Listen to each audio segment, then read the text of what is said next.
What's up, y'all? It's Rational Vids. We're coming to you with another story today. So y'all might have heard of this. This has been spread around a lot. So this transgender female swimmer. So for those of you who don't know, I'm on the left, and I'm definitely supportive of LGBTQIA plus rights. Okay, I don't think I'm not supportive of people who go off on transgender people, calling them by their original name, also known as dead naming them or misgendering them. It's not to be politically correct, but it's about being polite and not being an asshole. All right. But there are some issues, I think, in niche areas when it comes to sports. So if you don't know, a bunch of states have been getting together and passing bills that trans advocates say are discriminatory that ban trans athletes from competing against I guess what they would refer to as biologically female sports leagues.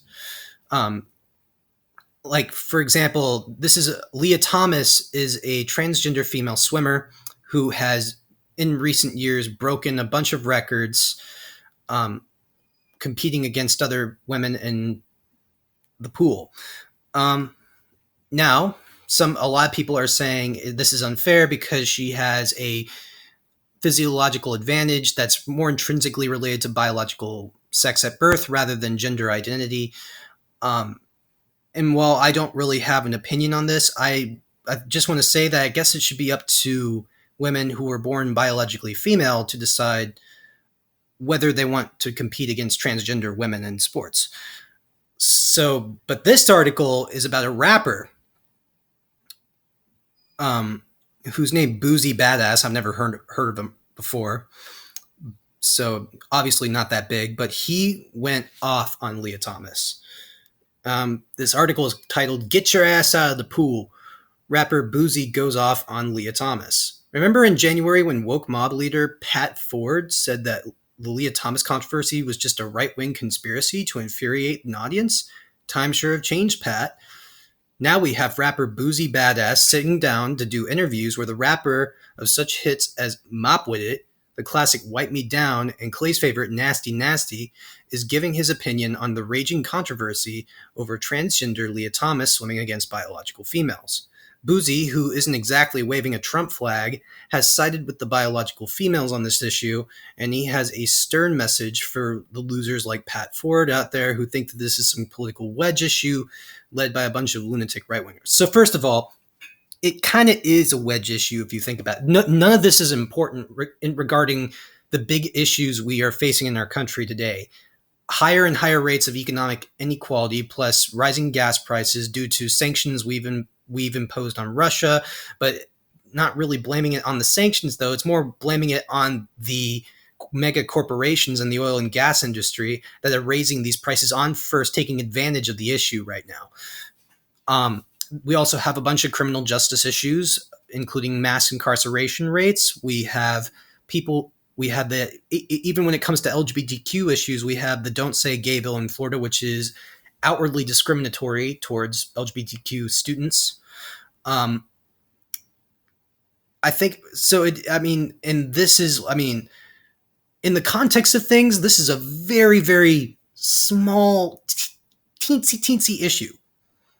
And I'm not going to say it's just right-wingers that oppose her getting in the pool with biological females, but I think the outrage mob is going after this a little too much, at least. So this is what rapper Boozy said. "It's not fair," Boozy said during a Vlad TV interview. "Let them women have their glory, man. We won't let that shit go down. In 5-10 years, they're going to have kids raising their children to be big, strong motherfuckers, then turn into women and take over the sport and get $1 million contracts. Watch," a frustrated Boozy said. And the author of this article, who's obviously on the right and is, on the side of Boozy, I guess, is like, "That's right. Boozy brought the straight fire during this interview." But the rapper of such classics as "Smokin' on Purple" wasn't done. "Motherfuckers think money. Go get a motherfucker 7'5" and turn him into a woman and put him on a motherfucking NCAA team and dunk it like Shaq. The rapper said, I ain't happy with it at all. Now, why can't Pat Ford, who sat there and watched his daughter and her Olympic teammates get smoked by Thomas in the 500 freestyle national championship, say 1/8 of what Boozy just said? Because Pat Ford is a massive pussy. Well, okay. So Pat Ford, if you don't know, is one of the fathers of one of the other competitors who are racing against Thomas in this freestyle, the 500 freestyle.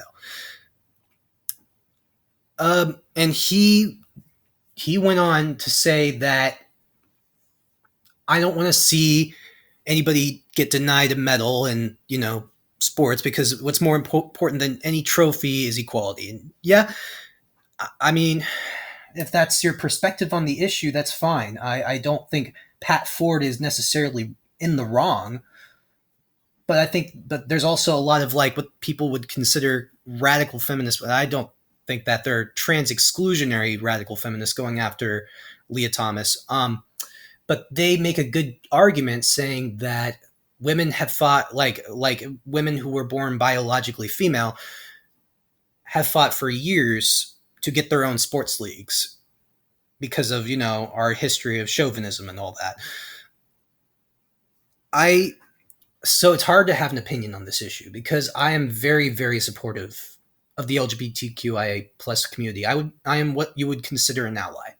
I do not like to disparage or dehumanize anybody. Okay? I want everybody to have equal rights and discrimination protections, anti-discrimination protections, I should say, and, equal rights to marriage, adoption, all that stuff. I have never been against this, but I've never been against the movement. That being said, you have to question. Is it wrong to question things? No, you have to put into perspective, like the female athletes who are going against Thomas. And Thomas is, she is not remorseful about this. She went on an interview with one of those swimming YouTube channels, and she was talking about how it's cool that she's a role model for other transgender athletes or transgender people who are aspiring to be athletes. And so I think it's hard. I mean, I'm going to go with my original stance and just say if women who are born biologically female want to compete against transgender women who were born biologically male, I think that's cool. If they say yes, then I'm cool with whatever result they come up with, because I want to leave it up to the women who have been fighting for years to get their own sports leagues, right? But and then this guy who's wrote this article, he's obviously very provocative. But who's not a massive pussy? Our boy Boozy is still not done with this controversy. He has more to say and notes the battles women go through in sports, including having menstrual cycles. That's right, he said it. The guy is keeping it real. Sit your ass down, man. Get the fuck out of the pool, man. Boozy continued. Get your ass out of the pool. Real shit. You're cheating, bro. Get your ass out of the pool. It's not acceptable in my mind. You got girls training since they were 4 years old. Their shoulders aren't made like yours. And there you have it. Pour one out and sip on that. Straight heat from Boozy. Okay. So the comment he made there is actually kind of accurate. Their shoulders aren't made like yours. Like, there's a scientific studies that the physiology of biological males allows them to have balance in their shoulders, while the physiological characteristics of biologically born females have the physiological balance in their hips. So I think that's what he's referring to there. So what is my opinion? I just told you my opinion, but I think we'll just have to wait and see how this unfolds. I made a post trying to foment more conversation and understanding on FB. I was not trying to be provocative or bigoted when I posted this, but if I mean, there's also the question of whether hormone replacement therapy, whether like testosterone blocking drugs or estrogen replacement therapy to reduce someone's testosterone in the case that they're a transgender woman. Would that be enough for them to go in and compete? And people have different opinions. Some people say, "Oh, I had a friend who said that transgender people who have hormone replacement therapy, or specifically transgender women that have hormone replacement therapy, automatically feel much weaker without the, or much less, much weaker after the testosterone is reduced, or the estrogen replaces the testosterone." I've also heard from people who are like, no, I mean, Lia Thomas, before she decided to identify as female, when as a transgender woman, was competing in sports as a man. Like before then, he was named William. Before she was named William Thomas, went by he, him, his pronouns, and I mean, he was talented. And I think some of these articles that are stating like, oh, this guy came in last place every time I think that's kind of a crock of shit pushed by bullshit faux news articles. But I think it's indicative that when she became when she became a woman or a transgender woman, she started winning all the records after she did that. And to be fair, Lia Thomas did go through that hormone replacement therapy for 6 months, but 6 months versus the 19 or 20 years previously that you were competing as a cisgender man rather than a transgender woman, is that really fair? That's a real question here. So it's kind of hard to assess this whole situation, but I do want to make it clear that people have strong opinions on either side of this issue, and I'm just trying to be the moderator on the left, trying to get people's opinions. Some people on the left are like, yeah, she shouldn't be competing. Transgender people should have their own sports leagues. And while some on the left are saying, no, this even one like concession, makes a mockery out of transgender rights movement and all that. So I don't know. I really don't know. So this is going to have to be a questioned issue. I don't, I seriously don't know. But that's it for today. Thanks for watching. Like and subscribe if you like this post.